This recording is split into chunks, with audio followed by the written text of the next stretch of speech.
एक अवधी गीत लेके आई हूँ। आप सभी को कम अच्छी लगे तो आगे और कमेंट में बताना, मैं और गीत लेके आऊँगी।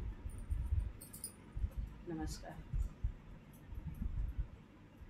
बिछिया मार के लुकानी ना देखानी बाल माँ, बिछिया मार के लुकानी ना देखानी बाल माँ। पहला झरवैया ससुर मोरयल, पहला झरवैया ससुर मोरयल।